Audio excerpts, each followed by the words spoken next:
तो फ्रेंड्स, मेरा नाम है विभोर राजौरिया और अब आज हम वापस आ चुके हैं अपने फिजिक्स की सीरीज को लेकर। Welcome to the 5th episode of physics. और आज हम बात करने वाले हैं इलेक्ट्रिसिटी और मैग्नेटिज्म के बारे में।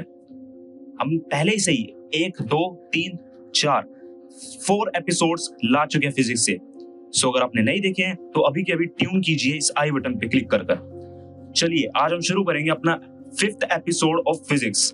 देखो, सबसे पहले मैं बताना चाहूंगा कि ये ऐसी चीजें थी जो लोगों को स्ट्रेंजर्स की तरह लगती थी, जिसके बारे में लोग जानते ही नहीं थे बिल्कुल भी। मैं बात कर रहा हूँ इलेक्ट्रिसिटी और मैग्नेटिज्म के बारे में। एक ने हमें लाइटनिंग के बारे में बताया और एक ने हमें बताया कि कंपास नीडल कैसे घूमेंगे।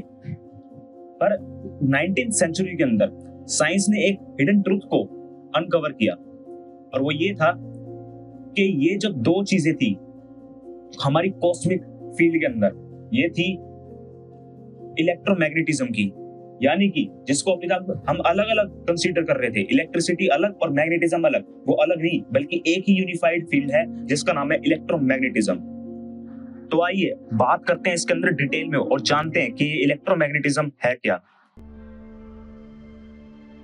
There's an invisible force shaping every atom in the universe.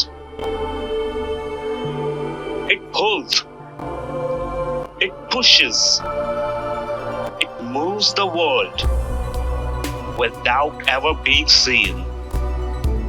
For centuries, it looked like magic until we discovered its name. But what if I told you they are not separate forces? This is the story of a unified power that holds the universe together.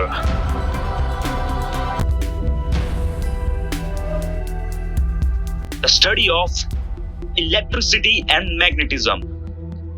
Episode 5, Physics. सदियों तक electricity और magnetism को अलग अलग पढ़ा जाता था। Amber को रगड़ने से फेदर्स अट्रैक्ट होते थे। मैं किन फेदर्स की बात कर रहा हूँ? मैं बात कर रहा हूँ इलेक्ट्रिसिटी की। यानी कि एम्बर को रगड़ने पर जो चीज अट्रैक्ट होती थी वो फेदर्स की तरह दिखती थी और इसी चीज को इलेक्ट्रिसिटी कहा गया। अब एक कंपास जो कि नॉर्थ में पॉइंट कर रहा है, इसको साइंटिस्ट ने मैग्नेटिज्म कह दिया। लेकिन जब साइंटिस्ट ने इसको और अच्छे से डीप में पढ़ा तो कुछ हैरानी वाली बात सामने आई और वो बात ये थी कि electricity in motion creates magnetism. यानी कि इलेक्ट्रिसिटी जो कि एक मोशन के अंदर चल रही है वही मैग्नेटिज्म क्रिएट कर रही है। यानी कि आप सोच के देखो कि एक इलेक्ट्रिसिटी है जो कि मोशन में है, जो कि इलेक्ट्रिसिटी चल रही है। अब वो जो पावर जनरेट कर रही है उसकी वजह से वो चीजों को अट्रैक्ट कर रही है और अट्रैक्ट क्या चीज करती है? मैग्नेट करती है अट्रैक्ट। ये चीज तो हमने पहले वाले एपिसोड्स के अंदर भी जानी थी। यानी कि हम कह सकते हैं कि मूविंग मैग्नेट्स जो कि इलेक्ट्रिसिटी जनरेट कर रही है, यानी कि जिसको अभी तक हम अलग अलग समझ रहे थे वो एक ही थी और वो सेम चीज थी। अच्छा, अब हमने ये सब तो समझ लिया किन चीजों की वजह से हो रहा है, क्या चीज है वो है हमारे सबसे छोटी सी चीज, और वो क्या है? वो है चार्ज पार्टिकल्स। मैं बात कर रहा हूँ इलेक्ट्रॉन्स और प्रोटॉन्स की, हमारी इलेक्ट्रिक फील्ड्स के सबसे छोटे कण। पर यहाँ पे एक ट्विस्ट है। वो ट्विस्ट क्या है? वो है कि यहाँ तक कि जो न्यूट्रॉन है उसमें भी कोई चार्ज नहीं होता, लेकिन तब भी वो एक छोटी सी मैग्नेट की तरह बिहेव करता है। ऐसा क्यों? वाई? ऐसा इसलिए क्योंकि सब एटॉमिक पार्टिकल्स जो है हमारे, वो सिर्फ मास के पॉइंट के ही तरह काम नहीं करते। वो मास के पॉइंट के अलावा they spin, they move, they twist, यानी कि वो घूमते भी हैं, घुमाते भी हैं और मूव भी कराते हैं अपने आसपास की चीजों को जितनी भी उनके एरिया में आती हैं। और जैसा कि हम जानते हैं मैग्नेटिज्म किससे चलती है? मोशन से। अल्टीमेटली इलेक्ट्रॉन्स और प्रोटॉन्स ही इस चीज के पीछे का कारण है।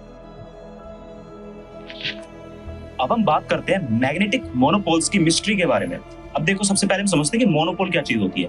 मोनोपोल होती है कि मैग्नेट जो है हमारी, या तो वो एक साउथ पोल को कैरी करे या कि फिर वो एक नॉर्थ पोल को कैरी करे।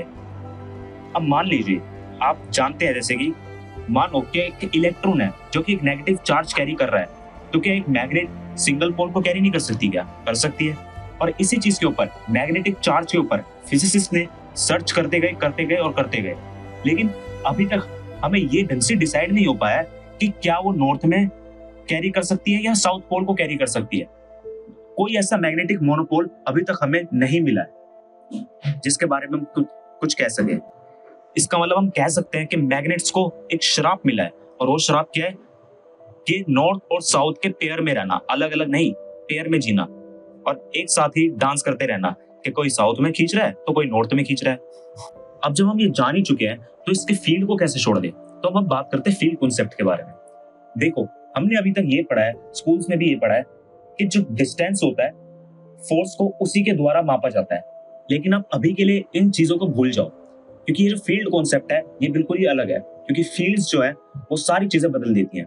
क्योंकि क्लासिकल फिजिक्स के अंदर क्या होता है, फील्ड जो है वो नेचर के तरीके से काम करती है, यानी कि जो नेचर कहेगा वो फील्ड करेगी, क्योंकि जैसा नेचर होता है उसी पे फील्ड डिपेंड होती है। अब देखो, ईच इलेक्ट्रिक चार्ज एक फील्ड क्रिएट करता है जो कि स्पेस के थ्रू स्ट्रेच करती है, और फिर और चार्जेस उसी फील्ड के अंदर आके ऐसा फील करवाते हैं कि एक फोर्स लग रही है उसके ऊपर, यानी कि एक चार्ज जो है उस फील्ड को स्ट्रेच कर रहा है, उसके स्पेस टाइम को, उसकी फील्ड को स्ट्रेच कर रहा है, और फिर और चार्जेस आकर उसमें एक फोर्स लगाते हैं और ऐसा लगता है कि फोर्स लग रही है। और इसी चीज को आइंस्टाइन और आगे तक लेके चले गए, इसके अंदर और रिसर्च करी उन्होंने, और फिर हमें ये भी पता चला कि ग्रेविटी भी एक फील्ड ही है, यानी कि स्पेस टाइम के फैब्रिक का एक कर्व है।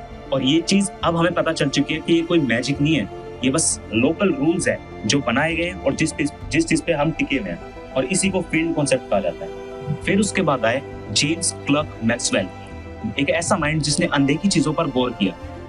उन्होंने इलेक्ट्रोमैग्नेटिज्म के जितना भी एंटायर टॉपिक है हमारे इलेक्ट्रोमैग्नेटिज्म का, उसकी 4 बढ़िया सी इक्वेशंस बना दी, सिर्फ और सिर्फ 4 इक्वेशंस। इमेजिन करो आप, इतने बड़े टॉपिक के सिर्फ 4 इक्वेशन, और वो इक्वेशंस क्या कहती हैं, वो कहती है कि एक इलेक्ट्रिक फील्ड जिसमें चेंज आ रहा है वो मैग्नेटिक फील्ड क्रिएट करता है, यानी कि एक changing electric field creates a magnetic field. और वहीं पे अगर देखा जाए, एक मैग्नेटिक फील्ड जो चेंज हो रही है वो एक इलेक्ट्रिक फील्ड बनाती है, यानी कि changing magnetic field creates an electrical field. Simple, समझ के देखो एक बार दोबारा से, एक इलेक्ट्रिकल फील्ड जो कि चेंज हो रही है वो एक मैग्नेटिक फील्ड बनाती है, और एक मैग्नेटिक फील्ड जो चेंज हो रही है वो एक इलेक्ट्रिकल फील्ड बनाती है। इतना सिंपल कर दिया, और यही 4 इक्वेशंस कहती हैं। और ये जो है एक लूप में चलते रहता है, एक फीडबैक लूप, साइकिल की तरह। और इसी चीज को हम पता है क्या बोलते हैं, इसको हम बोलते हैं वेव, और यही है वेव जिसके बारे में लोग इतना ज्यादा कंफ्यूज रहते हैं। और ये इतना सिंपल चीज है जो कि क्लर्क मैक्सवेल ने बताई। ये जो वेव है ये किसी वायर से टाई नहीं हो रखी, ना ही ये किसी चार्ज में अटकी हुई है, ये सिर्फ और सिर्फ फ्लाई कर रही है स्पेस के अंदर, just flying through space. This was light. जी हाँ, इसी को लाइट बोला जाता है। और यही सेम लाइट हमारी आईज डिटेक्ट करती हैं, और सिर्फ यही नहीं, रेडियो वेव्स को भी डिटेक्ट करती हैं, एक्स रेज भी, गामा रेज भी। और ये सभी के सभी हमारा जो एंटायर टॉपिक इतना बड़ा है इलेक्ट्रोमैग्नेटिक स्पेक्ट्रम का, उसका पार्ट है। लेकिन इलेक्ट्रोमैग्नेटिज्म इतना इंपॉर्टेंट क्यों है, देखो अब वो जानते हैं। इलेक्ट्रोमैग्नेटिज्म से ही पूरी दुनिया चलती है। इलेक्ट्रोमैग्नेटिज्म दुनिया को पावर देता है। आप खुद ही देख लो, चाहे आपके डिवाइसेस इसी से काम कर रहे हैं सारे, आपका मोबाइल फोन, आपका कंप्यूटर, आपका पीसी, आपका लैपटॉप, चाहे कितने भी डिवाइसेस हो, जितने भी डिवाइसेस आप सोच सकते हो, वो सारे के सारे इलेक्ट्रोमैग्नेटिज्म की मदद से ही चलते हैं। It's how you use, how you here and how you live, क्योंकि सारी की सारी चीजें इसी इलेक्ट्रोमैग्नेटिज्म से कनेक्ट हो रखी है, एटम से लेकर के गैलेक्सीज तक। एक ऐसी चीज जो कि चिंगारी से पैदा हुई थी, आज लाइट की परिभाषा बन चुकी है, जो कि है इलेक्ट्रोमैग्नेटिज्म। ये था हमारा 5th एपिसोड ऑफ फिजिक्स। और नेक्स्ट एपिसोड के अंदर, अपने फिजिक्स के एपिसोड 6 के अंदर कुछ ऐसा ही इंटरेस्टिंग टॉपिक लेके आएंगे। मिलते हैं अपने अगले एपिसोड के अंदर। जब तक के लिए learn easy but not less, learn beyond the express.